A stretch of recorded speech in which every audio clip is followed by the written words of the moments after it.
internet of value at Ripple, we're thinking much bigger than just cross-border payments. It's kind of like Amazon with rare books in the early days, just this market happens to be a $10 trillion market. We are at a historic turning point. Said in the past that you are doing for money what email did for communication. Moving the whole revolution forward. There's trillions of dollars parked around the world. XRP. Is there a possibility that Ripple could take over Swift one day? Well, welcome back, ladies and gentlemen. So far, let's get right into today's video. You are not ready for this episode.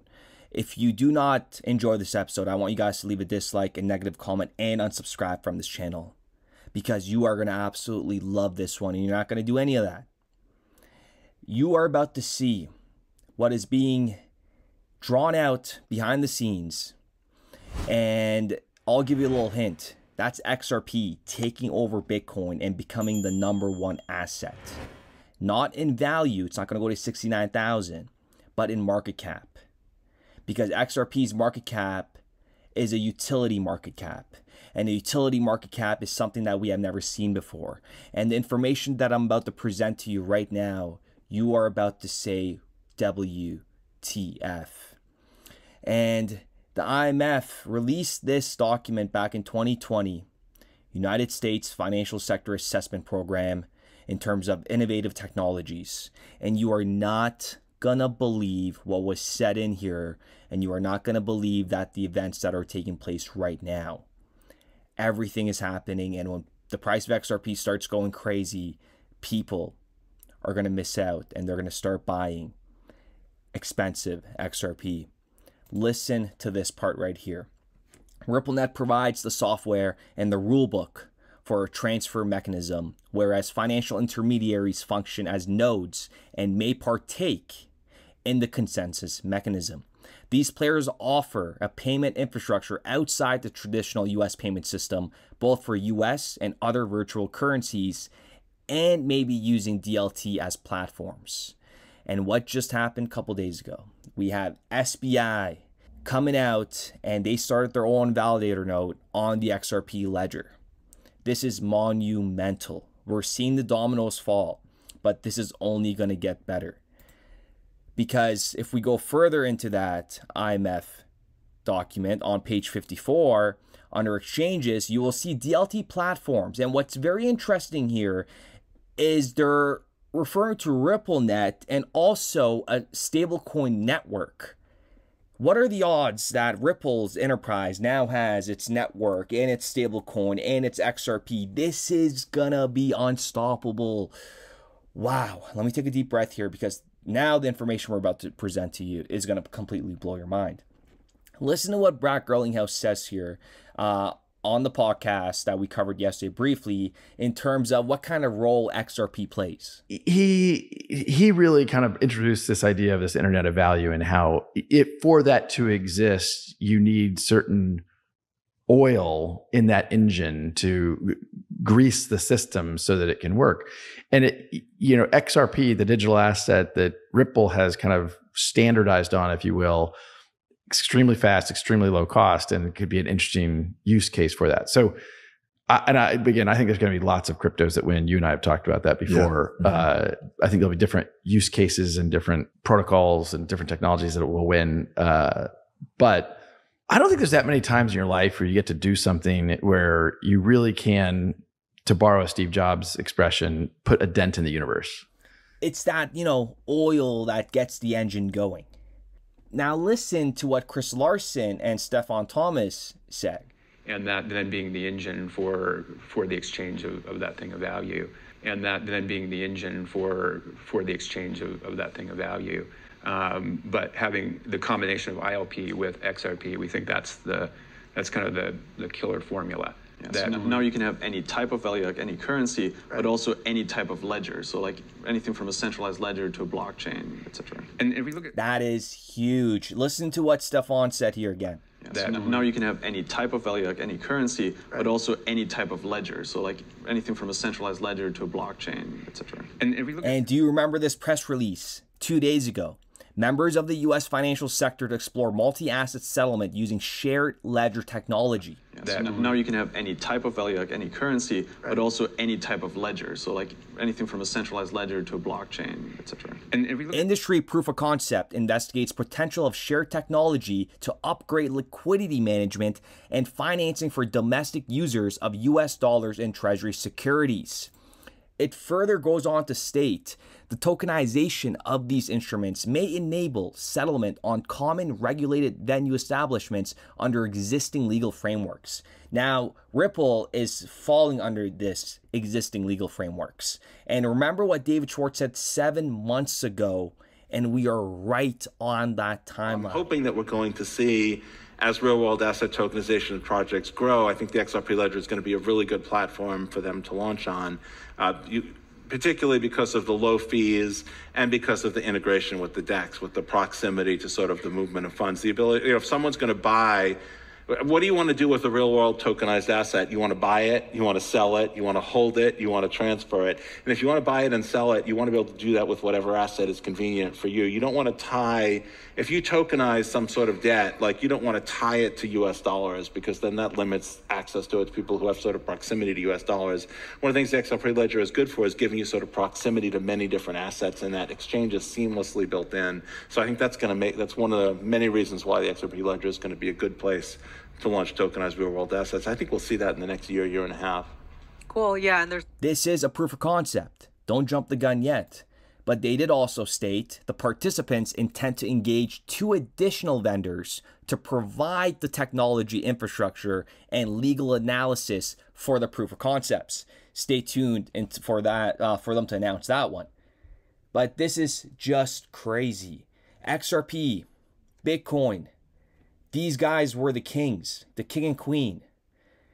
Frankly, Ripple and the whole open coin era was, you know, way before Bitcoin. You have a global digital asset with no, kind of government backing and no counterparty. As far as Ripple itself, the roots actually go back to about 2004.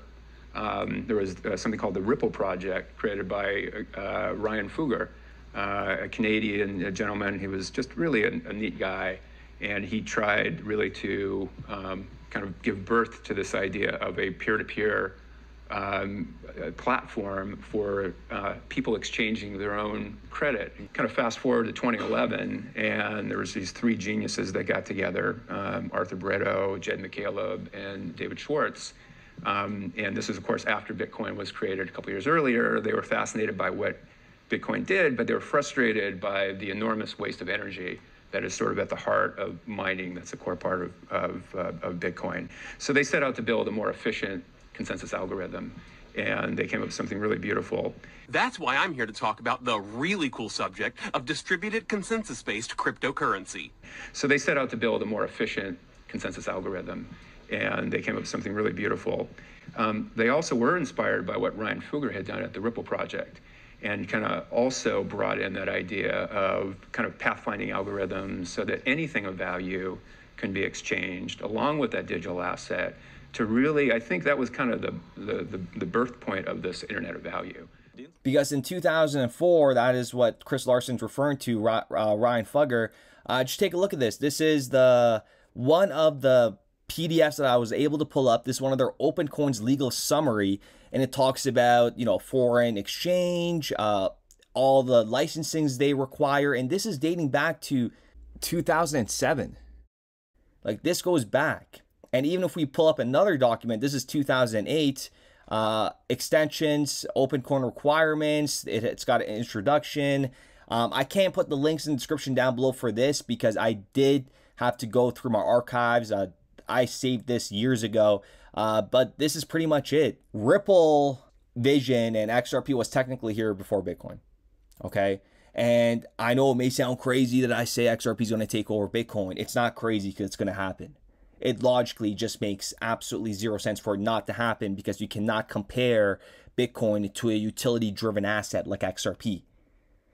Because once everything is lit up, and once every single economy is connected together, there's endless value being unlocked that wasn't unlocked previously. And now you're able to move that without any friction. it just opens up more possibilities. And once everything gets going, you know, they're not sitting there and lying to you when they say we're going to see trillions in daily volume. Many trillions of volume and scale on a daily basis. Raju? On a daily basis. Raju? So for a utility asset like XRP to have, you know, $1 trillion in daily volume would, you know, put XRP at a very valuable price. And we're not dreaming. It's happening. $1 trillion volume for XRP is going to happen eventually. It's not a matter of if it's going to happen. It's just a matter of when it's going to happen. And everything is being set in place right now. I mean, look at this little SWIFT panel. Look at them talking about value. Where we just announced some breakthrough work and the linking of market infrastructures to explore how it can support interoperability and enable the seamless flow of value. At the end of the day, just remember this. Ripple and XRP, they're not going to be obsolete. These entities are not going to come out and just create their own system and they're going to use it. No, that's not what's going to happen. They're going to utilize the Ripple enterprise one way or another.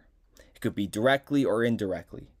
But Ripple is denting the universe. Just think about it from just looking at this perspective in terms of what the IMF diagram is showing you under DLT platforms. And it even gives you a stablecoin network and the RippleNet network, which Ripple has both of those combined within their enterprise. This is just crazy to me. I cannot wait until we see $10, $20, $30, $40, $50. And it's truly going to be a blessing. And our patience is going to be rewarded very handsomely. And any individual out there that is actually worried about the value of XRP on a day-to-day basis and starts, you know, stressing about it every single day, this is not it for you. Because the ones that understand the true value of XRP, we just sit back and we just wait until it's all ready to go. So with that being said, I do appreciate every single one of you guys, and we'll be back with another video. I don't think there's that many times in your life where you get to do something where you really can, to borrow a Steve Jobs expression, put a dent in the universe. We started building RippleNet with the thesis that crypto liquidity would eventually be able to support robust global payments, large payments. RippleNet was designed so that customers seeing the benefits of our fiat-based network could flip the switch to ODL once the market was mature enough. And this is exactly what's happening. Flip the switch.